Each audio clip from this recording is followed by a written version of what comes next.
saudaraku yang terkasih dalam Tuhan, sangat senang bisa berjumpa dengan saudara kembali dalam pembelajaran firman di hari ini. Sebelum kita belajar, mari kita berdoa terlebih dahulu agar Roh Kudus menuntun kita dalam seluruh kebenaran firman. Bapa yang baik, Bapa di surga, terima kasih hari ini kami mau bersama-sama kembali mengenal firman-Mu, belajar di dalamnya. Tuntun kami Roh Kudus untuk mengerti rahasia yang ada, sehingga kami boleh menjadi pelaku-pelaku firman. Sambil kami menantikan kedatangan Tuhan kedua kali, iman kami tidak gugur di tengah jalan. Dalam nama Yesus kami berdoa, haleluya, haleluya, amin. Kasih Tuhan, tema kita hari ini tentang keterjepitan, kesesakan di dalam kehidupan ini. Ada situasi-situasi di mana krusial, genting dalam kehidupan kita, di mana kita mengalami satu kondisi kepepet, terjepit, dan merasa tidak ada lagi pengharapan, tidak ada lagi yang bisa menolong kita. Baik di tengah keluarga, masalah dengan suami, masalah dengan istri, masalah dengan mertua, masalah dengan orang tua, masalah dengan anak, masalah dengan sebagai banyak masalah, saudara.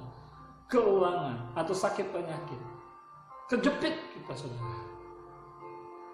Hari ini kita mau bahas tentang bagaimana Daud, seorang raja Israel, mengatasi keterjepitannya. Kita baca bersama-sama di dalam 1 Samuel pasal 30 ayat 6. Dan Daud sangat terjepit karena rakyat mengatakan hendak melempari dia dengan batu. Seluruh rakyat itu telah pedih hati, masing-masing karena anaknya laki-laki dan perempuan. Tetapi Daud menguatkan kepercayaannya kepada Tuhan Allahnya. Nah saudara, dikatakan kita membaca dalam 1 Samuel pasal 30 ayat 6. Daud sangat terjepit. Mengapa? Karena pengikutnya, rakyat yang bersama dengan dia, hendak melempari Daud dengan batu, merajam Daud dengan batu. Itulah hukuman bagi pembuat kejahatan dalam zamannya. Apa salah Daud? Kalau kita membaca dalam 1 Samuel pasal 30 ayat 1 sampai 5 di atasnya, saudara, maka di sana dikatakan Daud bersama dengan pengikutnya, rombongan tentara yang mengikuti dia, ketika Daud berlari daripada Saul, Daud masuk ke dalam wilayah kawasan Filistin. Dia menjadi hamba di tengah-tengah raja orang Filistin saat hari itu. Dan Daud mengabdi. Lalu Daud diberikan satu kota, yaitu kota Ziklag. Di sana Daud bersama dengan 600 pengikutnya, keluarganya, anak-anak, kambing, lembu, semua hewan-hewan ternaknya berkumpul, orang tuanya, jadi mereka membuat satu kota yang bernama kota Ziklag. Di sanalah mereka tinggal. Peristiwa dalam 1 Samuel pasal 31. Jadi sebelumnya sudah 1 Samuel pasal 29. Daud itu diajak berperang untuk melawan orang Israel. Tapi karena ada beberapa raja tidak suka kehadiran Daud dan pengikutnya disuruh pulang. Nah, ketika Daud pulang ke kota Ziklag bersama para pengikutnya, ternyata kota Ziklag sudah habis terbakar. Mengapa? Pada waktu Daud dan pengikutnya ikut berperang bersama orang Filistin, kota Ziklag didatangi oleh orang-orang Amalek. Mereka merampok, mereka menawan istri Daud, anak-anak Daud, semua para pengikut punya istri, punya anak, baik yang tua maupun muda, perempuan, laki-laki, orang tua, diangkut semua hidup-hidup. Bahkan ternaknya diangkut semua. Rumah-rumah mereka dibakar habis. Jadi ketika Daud datang bersama dengan pengikutnya dari medan pertempuran pulang kandang, pulang ke kota Ziklag, semua sudah hangus, saudara. Dikatakan rakyat atau pengikutnya pada waktu itu menjerit, mereka hendak melempari Daud dengan batu, saudara. Ini ibaratnya sudah jatuh ketimpa tangga. Emang salah Daud? Ya tidak. Mereka tuh pada dasarnya mereka mengikuti Daud, Mereka sudah hidup bersama Daud, menikmati apa yang Daud sudah lakukan. Tapi toh pada akhirnya saudara, ketika ada masalah itu, Daud yang dipersalahkan, Daud mau dilempar pakai batu. Tapi Alkitab mencatat, ketika dalam suasana begitu, Daud menguatkan kepercayaannya kepada Allah Israel.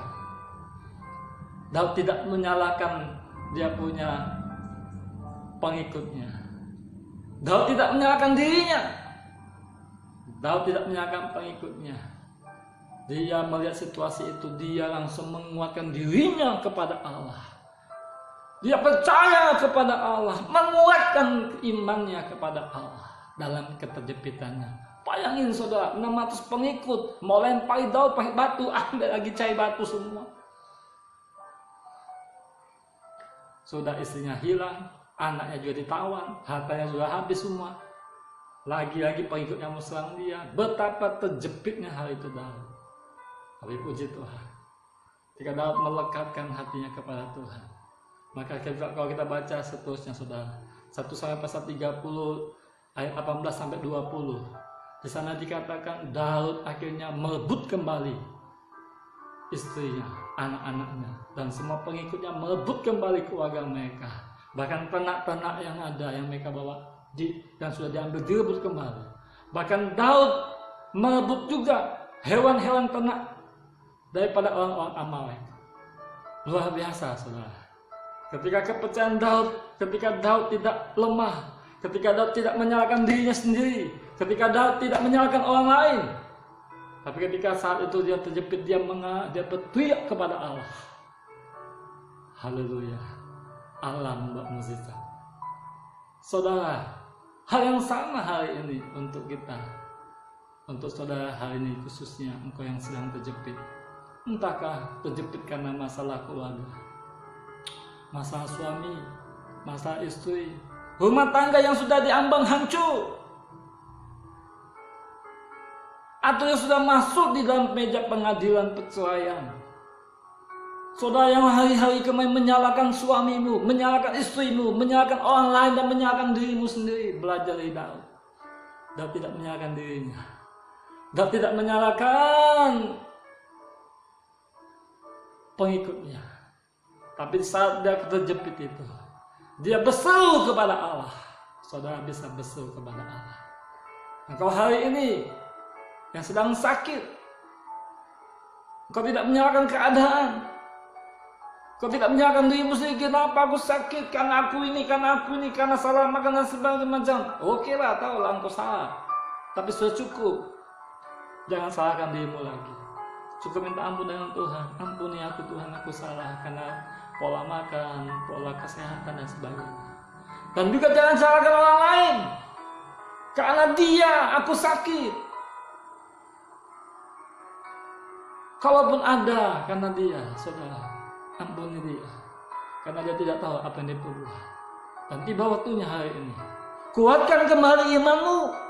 Percaya kepada Allah Israel yang akan menolong engkau. Haleluya. Kalau di hari ini pekerjaanmu lagi rawan, saudara, keuangan mulai kacau, jangan salahkan dirimu.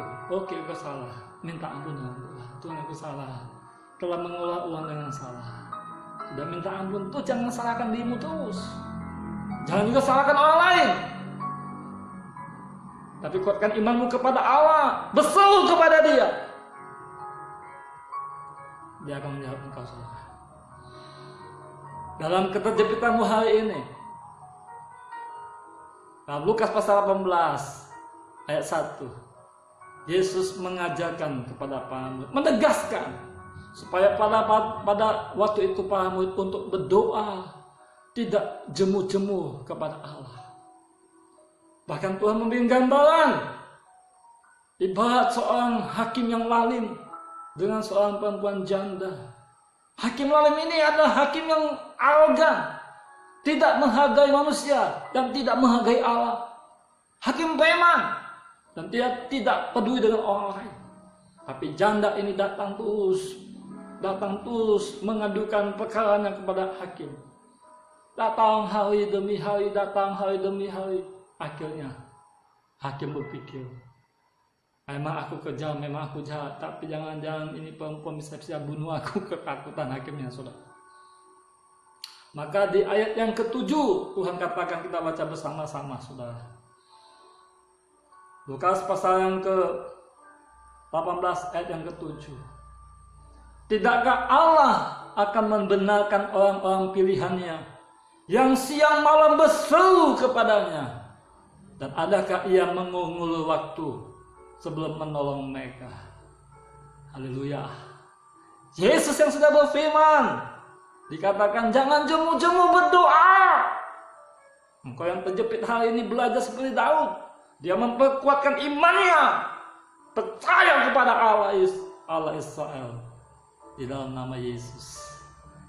Terkasih Tuhan, Tuhan tahu, Tuhan melihat dari surga kondisimu, keterjepitanmu, entah dengan keluarga, entah dengan keuangan, entah dengan sakit penyakit. Oh haleluya.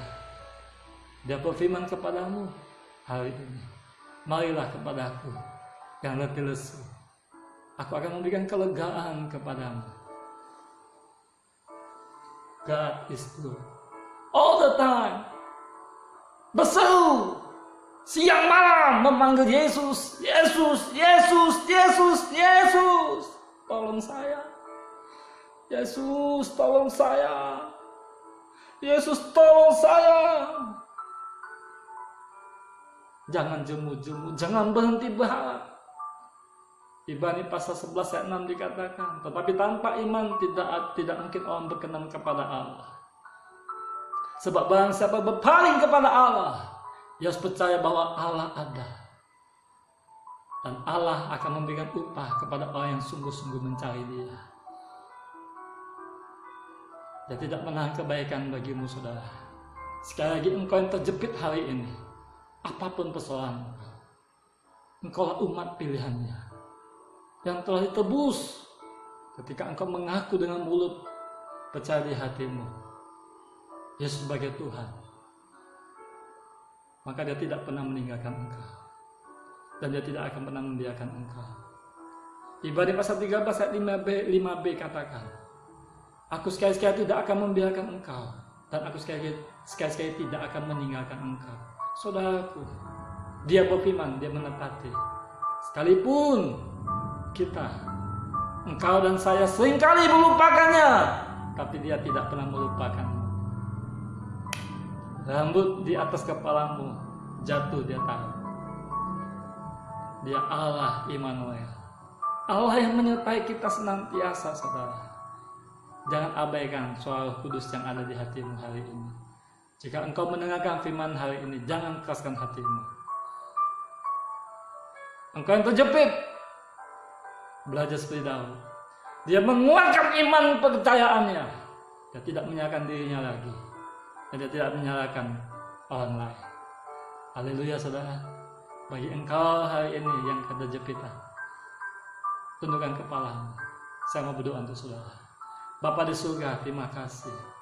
Aku berdoa untuk anak-anak-Mu hari ini yang mengalami situasi terjepit dan merasa kesesakan di ujung tanduk, saudara. Oh Tuhan Yesus, aku berdoa,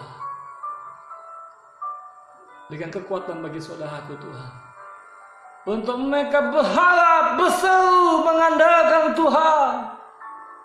Kenapa syakah Tuhan, terima kasih.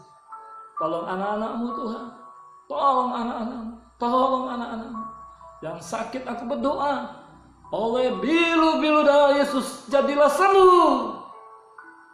Yang punya masalah, punya problem, aku berdoa ada hikmat yang Tuhan berikan hari ini untuk menyelesaikannya. Di dalam nama Yesus. Yang sedang punya masalah keuangan, Tuhan menopang, Tuhan buka mukjizat dan berikan pertolongan-Mu Tuhan. Dalam nama Yesus berdoa, haleluya, amin. Saudara, bagi engkau hari ini yang merasa diberkati atas firman hari ini, kirimkan video ini kepada saudaramu, keluargamu, orang-orang seiman yang engkau kenal, supaya mereka boleh mempunyai berkat yang sama seperti saudara telah menerima berkat yang ada. Tuhan Yesus